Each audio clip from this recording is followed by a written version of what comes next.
안녕하세요. 월클토토 프리뷰입니다. 경기 분석에 앞서 저희 멤버방 수익 인증 사진입니다. 적중하신 멤버방 회원분들 진심으로 축하드립니다. 가족방에선 더욱더 자세한 언오버 조합에 도움을 드리고 있으며 저희 최종 조합 픽 공유를 무료로 제공해드리고 있습니다. 영상 아래 고정 댓글 링크 클릭해주시면 친절하게 안내 도와드리겠습니다. 2월 16일 경기 일정입니다. 첫 번째 페에노르트와 AS 로마의 경기입니다. 페에노르트는 로마를 상대로도 압박으로 드리블 이외의 선택지를 줄이는 식의 운영은 전반적으로 잘 통하는 모습이기는 했다. 다만 로마가 데로시 체제에서는 중앙에서의 소유가 괜찮아지면서 전반적인 화력에서의 증강이 된 모습을 보여주고 있다는 점은 부담일 것. 로마가 페에노르트의 압박이 있기 전에 패스로 압박을 풀어가는 상황을 만들면 페에노르트의 플랜 자체가 무너지는 상황이 나올 가능성도 상당하다. 로마는 지난 경기에서도 인테르를 상대로 전반을 2대1로 앞서면서 마치는 등 강호를 상대로도 데로시 체제의 전술이 상당히 통하는 모습, 특히 데로시 체제에서는 프리롤로 뛰고 있는 펠레그리니의 활약이 돋보인다. 물론 압박으로 인해서 후반의 페이스가 저하되는 점은 아쉬운 상황.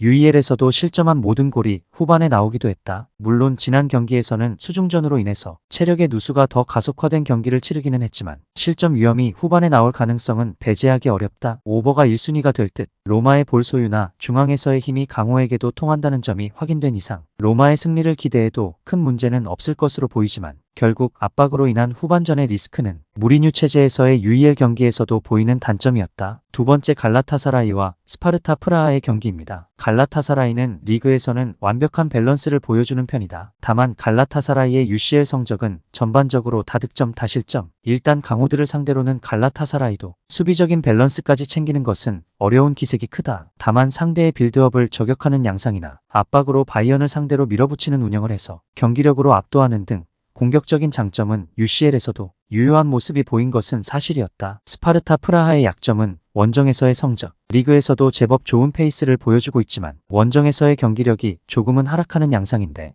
UEL에서도 원정에서만 3패를 기록한 것이 결국 발목을 잡은 상황으로 볼 수 있을 것. 그래도 원정에서도 득점력이 먹통이 되는 상황을 만들지는 않았지만 결국 맞불 양상에서는 원정에서의 페널티를 극복하는 모습은 아니었다. 갈라타사라이의 오버 양상 승리를 기대해보는 매치가 될 듯. 일단 갈라타사라이가 리그와는 달리 유럽 대항전에서는 실점이 조금은 나오고 있는 상황이다. 다만 압박으로 바이언이나 메뉴를 상대로도 밀어붙이는 모습을 보여준 점은 상당히 긍정적으로 볼 여지는 큰 상황이고 스파르타 프라하도 유럽 대항전에서 보여준 원정에서의 능력은 아주 뚜렷하지는 못했다. 세 번째 샤흐타르와 마르세유의 경기입니다. 샤흐타르는 홈에서의 밀집 수비는 상당히 견고한 편이다. 바르셀로나도 샤흐타르 홈에서는 밀집 수비를 중앙에서 뚫어내는데 실패한 모습이었고 크로스를 36회나 기록하는 등 측면을 경유하는 것에 그치는 모습이었다. 물론 샤흐타르가 공격력을 투사하는 모습을 UCL에서 확실하게 보여준 것은 드물었는데 일단 수비를 어느 정도 포기하고 올라가는 상황에서는 난전을 만드는 모습이나 마르세유를 상대로는 일단 실리적으로 움직일 것을 생각하는 편이 나을 듯하다. 마르세유는 상당히 위기가 심화된 상황으로 볼 수 있을 듯. 우나이가 일단 창조성을 중앙에서 보여주는 면모를 보여주고 있기는 하지만 공격진들이 제법 상대의 두터운 수비에 고전하는 면모가 강하다. 공격적인 운영과 활동량을 중시하는 편인데